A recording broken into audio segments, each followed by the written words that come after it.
Un análisis profundo de lo que está pasando hoy en Uruguay, la región y el mundo en La Otra Mirada, en la tarde de Oriental. Muy bien, amigos, estamos ahora ya en contacto con el doctor Carlos Pita, nuestro columnista de política internacional. Carlos, bienvenido. Y bueno, antes de irnos a la pausa, te planteaba algunos desafíos.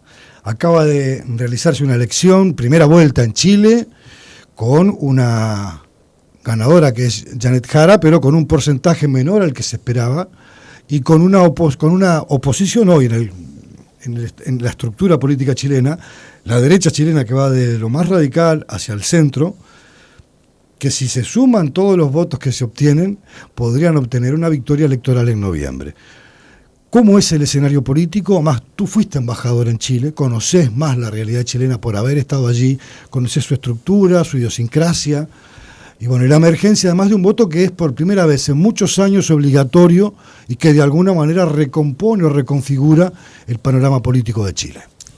Es una realidad la chilena particularmente fluida, yo diría, en una dinámica política especialmente líquida, difícil de poder hacer un análisis y mantenerlo en el tiempo. Fíjate que Chile sale de la dictadura pinochetista, una de las más sangrientas y criminales dictaduras del Plan Cóndor, del Cono Sur, orquestado desde los Estados Unidos, por los gobiernos de Estados Unidos, y se arma una coalición entre el Partido Demócrata Cristiano, el PPD, el Partido Socialista y otros grupos de centro y de centro izquierda y de izquierda, como el Partido Comunista. Y la Concertación Democrática gobierna cuatro periodos. La diferencia con nuestro caso es que ellos gobernaron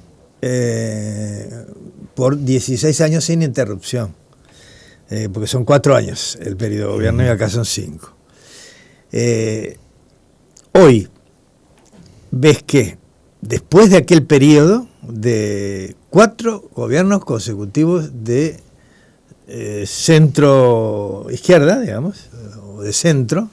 Sí, empezando con Patricio Aylwin, siguiendo por Frei Hijo, Ricardo Lago y Michelle Bachelet. Y después allí empieza otra etapa en la que gana Piñera con su partido, un hombre de derecha democrático, sin ninguna duda, había estado en contra de la dictadura. Y después gana nuevamente la Concertación con Bachelet. Y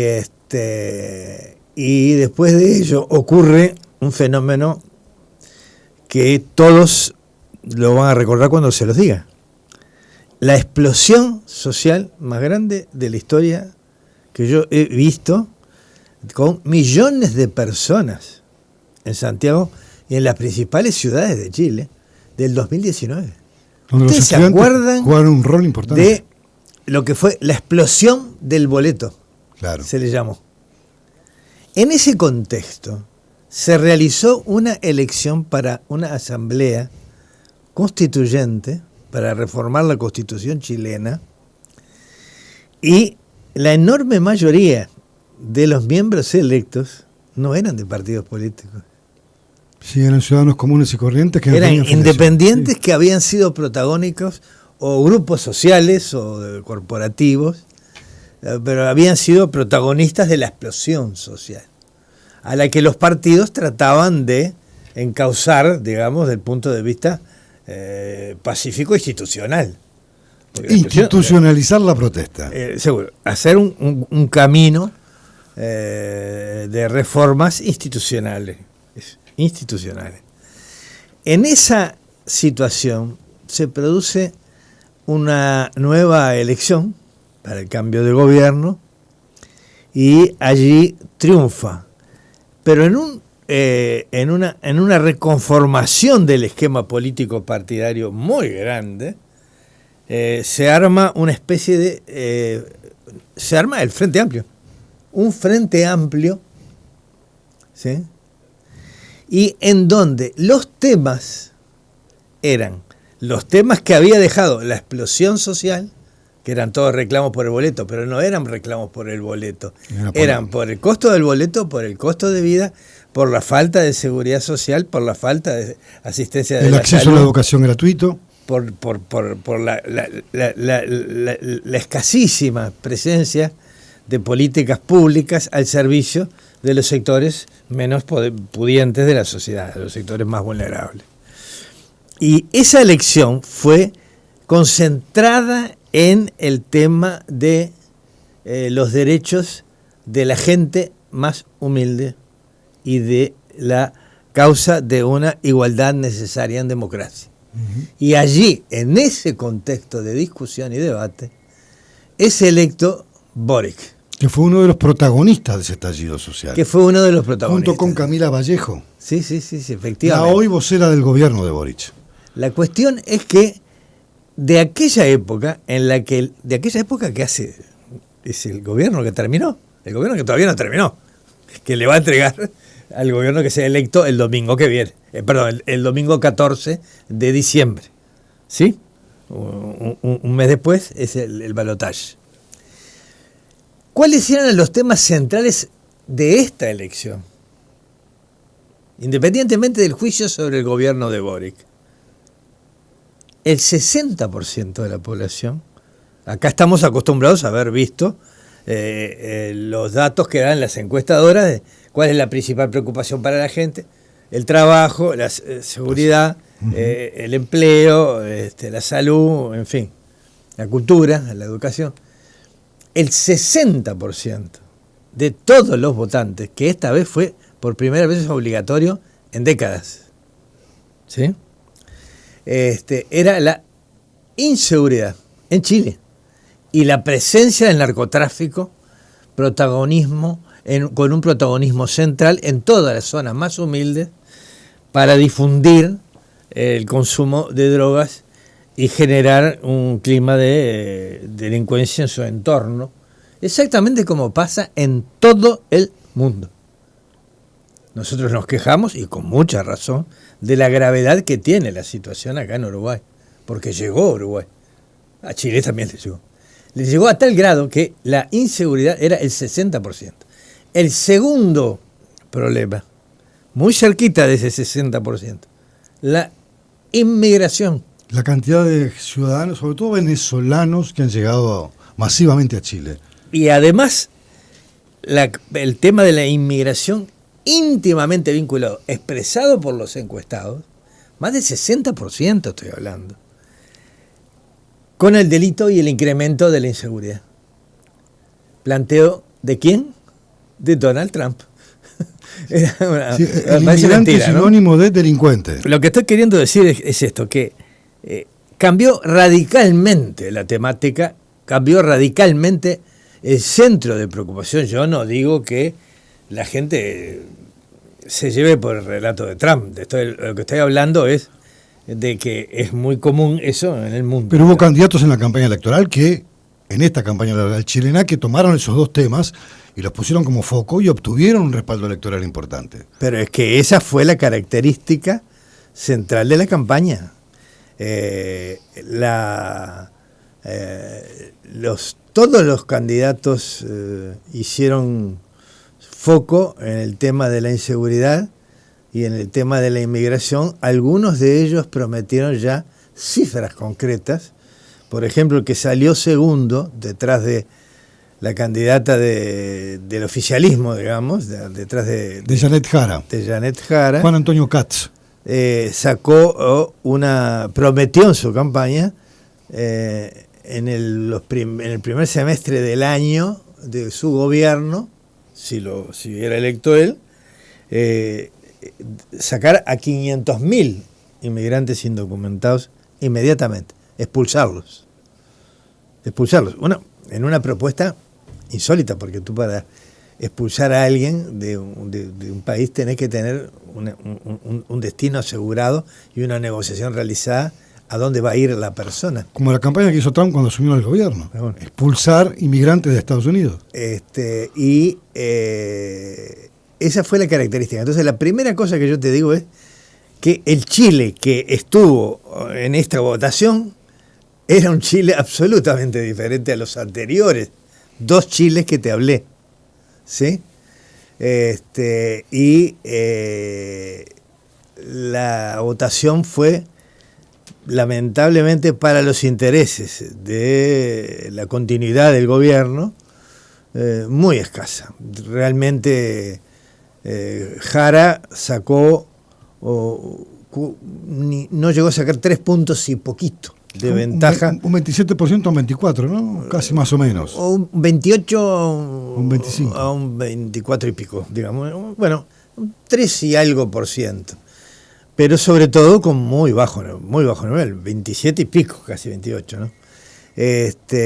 Cuando en realidad en las elecciones anteriores Boric había sacado 36% en la primera vuelta.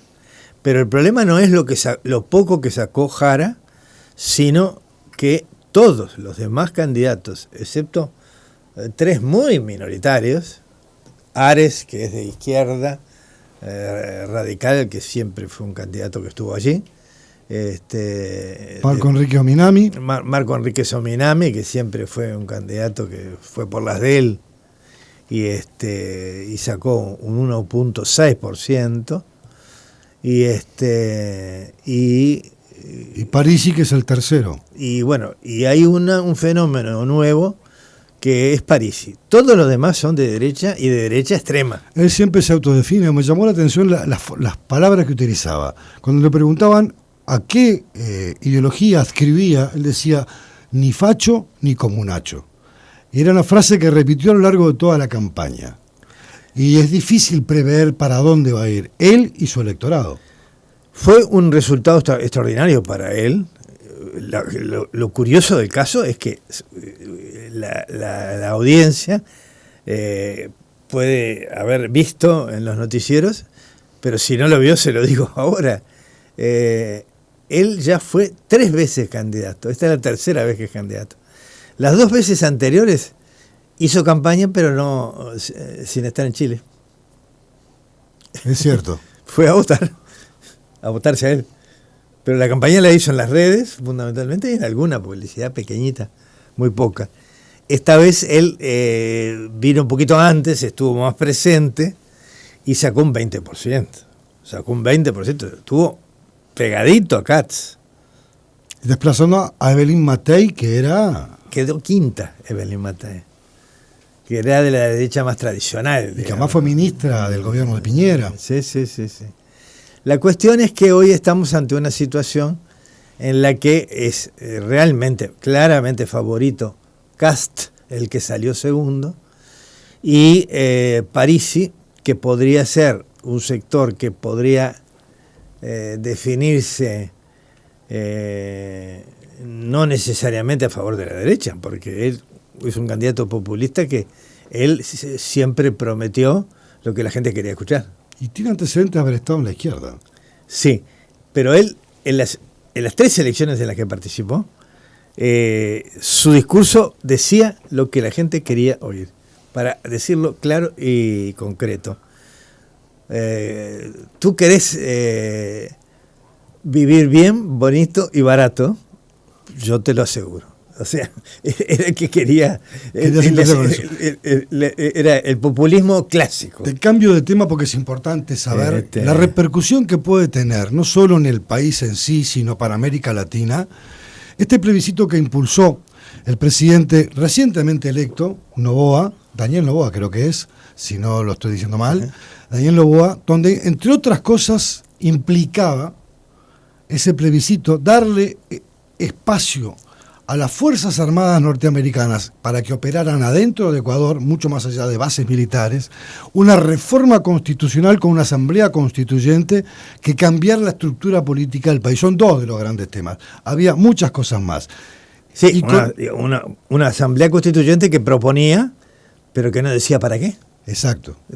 Fantástico. Presuponía que iba a ser por un cambio radical del comportamiento. Y de las 4 preguntas, la primera de todas era la de retornar las bases extranjeras al territorio ecuatoriano. No decía ni cuántas ni dónde, pero sí era importante el para qué. Era para combatir el narcotráfico en Ecuador. Te estoy hablando de una función que es netamente interna del país en donde se producen los acontecimientos delictivos. Otra cosa es la cooperación internacional que se puede hacer, que de hecho se hace en organismos multinacionales como la Interpol y como una cantidad de ámbitos de análisis y de estudio, de cooperación y de inteligencia compartida entre estados. Y otra es darle la conducción a un país extranjero de la represión del delito más grave que asola Ecuador. Las encuestas le daban, y eso es muy sospechoso, porque la cantidad de dinero que invirtió el presidente Noboa, que es un presidente de ultraderecha, en este plebiscito fue fantástico. Las calles de todas las ciudades de Nueva York, era impresionante lo que era el sí. De Ecuador, no de Nueva York. De Ecuador. Y era impresionante lo que era la propaganda por el sí. Sacó el no mucho más del 60% de rechazo a las 4 propuestas que hizo. O sea, no a la entrega de Ecuador a Estados Unidos. Así lo entendió la gente y lo entendió clarito. No a una asamblea constituyente que no me decís qué va a contener. ¿Para qué se crea? ¿Para qué querés la asamblea constituyente? No a la disminución de la cantidad de legisladores en el Congreso. O sea, no a un organismo fundamental en una república democrática de Contralor del Poder Ejecutivo y del Presidente de la República. No, también rotundo, ¿no? Y el fracaso de Noboa es un rotundo mentís a esas afirmaciones que no tienen fundamento numérico objetivo, que se hacen con tanta ligereza por parte de algunos analistas políticos sobre que hay una ola de ultraderecha que está barriendo América Latina. No sé de dónde lo sacan. Chile ha venido de gobierno de centro izquierda a gobierno de derecha, después de salir de una dictadura sangrienta, criminal, terrible, pinochetista, y ahora vuelve a una posibilidad que el domingo 14, reitero, es favorito de ganar la derecha más ultra, no conservadora, la ultraderecha. Pero en Ecuador acaba de recibir una paliza tremenda el gobierno de ultraderecha. Y que había ganado la elección con una votación muy grande. Con una votación muy grande y el pueblo le dijo que no. Le dijo que no, rotundamente que no. Y culminó con esta reflexión. Para los que hablan siempre, insistentemente de ello, que aclaro que los medios de comunicación masivos contribuyen en mucho a eso, porque cuenten cuánto tiempo estuvo el informativo hablando de la victoria, de la perspectiva de victoria de la derecha después del fracaso de la votación de la izquierda progresista en Chile, y cuánto habló del fracaso de la ultraderecha en Ecuador con el plebiscito. Y fueron el mismo día, el domingo pasado, ¿no? Entonces, esto hay que tenerlo muy en cuenta, y yo creo que hay que hacerle un tirón de orejas a quienes hacen esa discriminación, porque generan climas, y eso no es justo en democracia. Carlos, vamos a volver sobre el final del programa de esta tarde, pero vamos a hablar de Venezuela y la posibilidad de que se pueda distender una virtual amenaza de intervención armada de Estados Unidos en territorio venezolano, porque parece ser, y habrá que comprender que hay por detrás, hay un espacio para poder dialogar. Veremos. Una vez más, no se sabe qué es lo que va a hacer Trump. Exacto, estamos en Todos los días dice una cosa distinta. Es como el principio de Heisenberg de la como indeterminación de la materia, no sabemos qué es lo que va a pasar. Imposible. Pausa comercial, tras la pausa vamos a tener el gusto de recibir al vicepresidente de OCE, Guillermo Caraballo, con quien vamos a conversar sobre saneamiento, sobre agua potable, sobre lo que es Casupá, sobre lo que va a ser servir de agua potable también y de saneamiento a la zona de la Costa de Oro. Temas importantes que tocan la calidad de vida de la gente, la cotidianeidad de todos los uruguayos. Ya venimos.